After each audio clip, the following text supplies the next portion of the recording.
BPSC TR 014 आधुनिक भारत का इतिहास। रियासतों का एकीकरण। भारत का महान वृद्ध व्यक्ति किसे कहा गया है? MG रानाडे, WC बनर्जी, गोपाल कृष्ण गोखले, दादा भाई नौरोजी। भारत का महान वृद्ध व्यक्ति किसे कहा गया है? दादा भाई नौरोजी। दादा भाई नौरोजी 1825 को मुंबई में जन्मे दादा भाई नौरोजी महान बुद्धिजीवी, अर्थशास्त्री, शिक्षा शास्त्री, समाज सेवी तथा उदारवादी नेता के साथ कपास व्यापारी भी थे, जिन्हें भारत का महान वयोवृद्ध पुरुष grand old man of India कहा जाता है। वह पहला भारतीय कौन था जो हाउस ऑफ कॉमन्स का सरदार बना था? SN Banerjee, GK Gokhale, CR दास, दादा भाई नौरोजी। वह पहला भारतीय कौन था जो हाउस ऑफ कॉमन्स का सदस्य बना था? दादा भाई नौरोजी। दादा भाई नौरोजी दादा भाई नौरोजी पहले ऐसे भारतीय थे जो उदारवादी दल से ब्रिटिश संसद में 1892 में आम चुनाव में जीतकर हाउस ऑफ कॉमन्स का सदस्य बने। निम्नलिखित आंदोलन का कालानुक्रमिक क्रम क्या है? डेक्कन दंगे, इंडिगो आंदोलन, पंजाब में भूमि अलगाव के खिलाफ आंदोलन, पटनी आंदोलन। नीचे दिए गए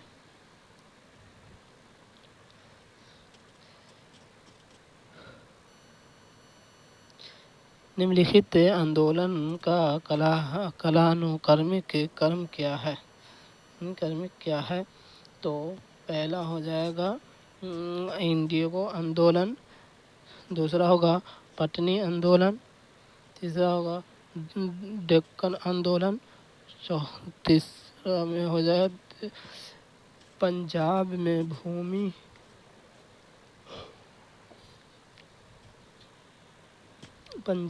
भूमि अलगाव के खिलाफ आंदोलन।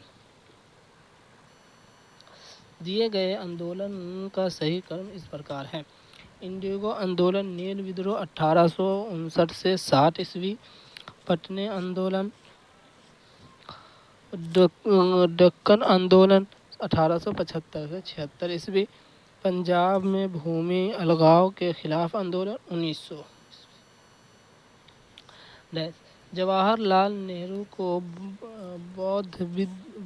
बौद्धिक विकास में फरवरी 1927 को ब्रुसेल्स कांग्रेस में औपनिवेशिक दमन और साम्राज्यवाद के विरुद्ध उनकी सक्रिय भागीदारी के साथ एक मोड़ आया। यह शब्द किसने लिखा? S Gopal, B R Nanda, Michael ब्रिएज, BN पांडे। उपयुक्त में से कोई नहीं, उपयुक्त में से एक से अधिक। जवाहरलाल के बौद्धिक विकास में फरवरी 1927 में ब्रुसेल्स कांग्रेस में औपनिवेशिक दमन और साम्राज्यवाद के विरुद्ध उनकी सक्रिय भागीदारी के साथ एक मोड़ आया। यह शब्द किसने लिखा? एस गोपाल। जवाहरलाल के बौद्धिक विकास में फरवरी 1927 में ब्रुसेल्स कांग्रेस में औपनिवेशिक दमन और साम्राज्यवाद के विरुद्ध उनकी सक्रिय भागीदारी के साथ मोड़ आया। यह सब मोड़ आया में शब्द जवाहर के जीवन लेखन एस गोपाल द्वारा कहे गए। उनके अनुसार जवाहर नेहरू ब्रुसेल्स की आत्मसंजग क्रांतिकारी होकर लौटे। सही कालानुक्रमिक क्रम में भारतीय स्वतंत्रता संग्राम में जुड़े निम्नलिखित घटनाओं को व्यवस्थित करें। मुस्लिम उदार उदार दिवस, डायरेक्ट एक्शन दिवस, कांग्रेस मंत्रालय का इस्तीफा, व्यक्तिगत सत्याग्रह। सही कालानुक्रमिक क्रम में भारतीय स्वतंत्रता संग्राम में जुड़े निम्नलिखित घटनाओं को व्यवस्थित करें। ये सही है। इसमें सबसे पहले कांग्रेस मंत्रालय का इस्तीफा, वैसे मुस्लिम उदार दिवस, फिर तीसरा हो गया व्यक्तिगत सत्याग्रह, चौथा हो गया डायरेक्ट एक्शन दिवस। भारतीय स्वतंत्रता संग्राम से जुड़े उपरोक्त घटनाओं का व्यवस्थित कालानुक्रम इस प्रकार है। कांग्रेस मंत्रालय का इस्तीफा 29 से 30 अक्टूबर 1939। मुस्लिम उदार दिवस हो गया 22 दिसंबर 1939। व्यक्तिगत सत्याग्रह 27 अक्टूबर 1940। डायरेक्ट एक्शन दिवस हो गया 16 अगस्त 1946। सूची 1 को सूची 2 के साथ मिलाइए और सूचियों के नीचे दिए गए कूट के सहायता से सही उत्तर का चयन कीजिए। सूची 1, सूची 2। आनंद भवन, साबरमती आश्रम,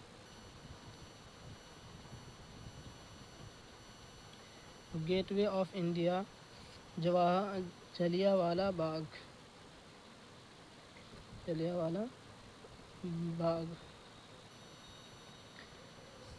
सही है। ये सही है। आनंद भवन Allahabad Prayagraj, Sabarmati Ashram Ahmedabad, Gate of India Mumbai, Jallianwala Bagh Amritsar. हाथ कटी खादी के वस्त्रों में 1877 में शाही दरबार में कौन सम्मिलित हुए? मदन मोहन मालवीय, गणेश वासुदेव जोशी, बाल गंगाधर तिलक, NC केलर। उपयुक्त में से कोई नहीं, उपयुक्त में से एक से अधिक।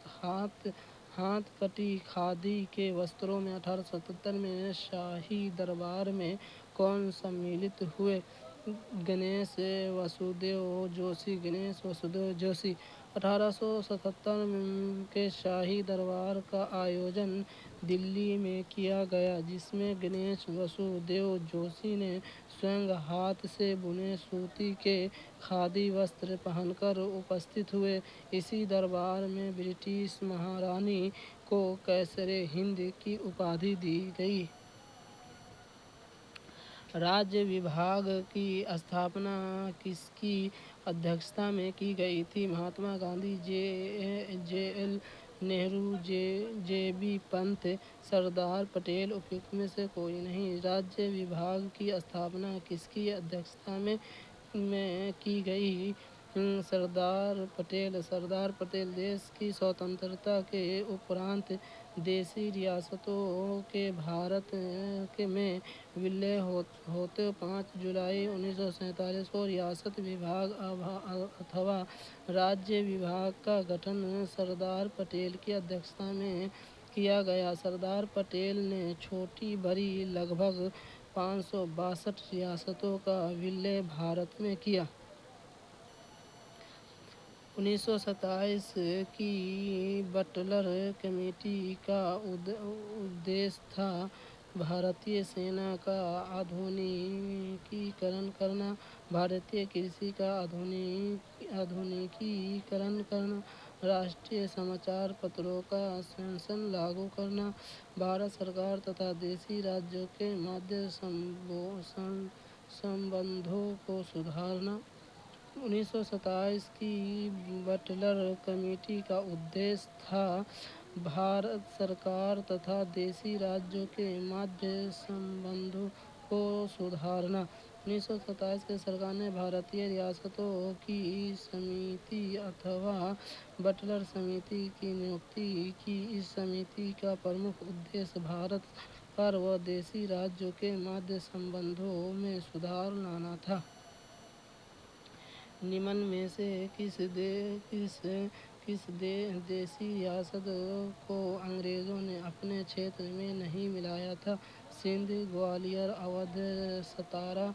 उपयुक्त में से कोई नहीं। निम्न में से किस देशी रियासतों को अंग्रेजों ने अपने क्षेत्र में नहीं मिलाया था? ग्वालियर। अंग्रेजों द्वारा ग्वालियर रियासत का विलय नहीं किया गया था, जबकि सिंध, अवध और सतारा का विलय अलग अलग काल में अलग अलग गवर्नर जनरल द्वारा किया गया। सिंध का विलय लॉर्ड एलन बरो के द्वारा 1843 ईस्वी में किया गया, जबकि सतारा का विलय 1848 ईस्वी में लॉर्ड डलहौजी के द्वारा व्यापकता सिद्धांत के तहत किया गया। व्यापकता सिद्धांत के अनुसार विलय प्राप्त करने वाला प्रथम राज्य सतारा ही था। इस सिद्धांत के तहत विलय होने वाले अन्य राज्य जोधपुर, संबलपुर 1849 ईस्वी में, बघाट 1850 ईस्वी, उदयपुर 1852 ईस्वी, झांसी 1853 ईस्वी, नागपुर 1854 ईस्वी, करौली 1855 ईस्वी है। अवध का विलय 1856 ईस्वी में कुशासन का आरोप लगाकर अपने राज्य में मिला लिया। पंजाब का विलय ब्रिटिश साम्राज्य के लॉर्ड डलहौजी द्वारा 1852 में किया गया। निम्नलिखित में से किसने भूदान आंदोलन प्रारंभ किया था? महात्मा गांधी, जवाहरलाल नेहरू, आचार्य विनोबा भावे, जगजीवन राम। निम्नलिखित में से किसने भूदान आंदोलन प्रारंभ किया था? आचार्य विनोबा भावे। भूदान आंदोलन आचार्य विनोबा भावे द्वारा 1951 में आंध्र प्रदेश के पेचंबली, वर्तमान में तेलंगाना में स्थित से स्वच्छित भूमि सुधार आंदोलन के लिए चलाया गया था। इसका मानना था कि भूमि का पुनर्वितरण सिद्धांत सरकारी कानून के जरिए नहीं हो सकता, बल्कि एक आंदोलन के माध्यम से इसे सफल किया जा सकता है।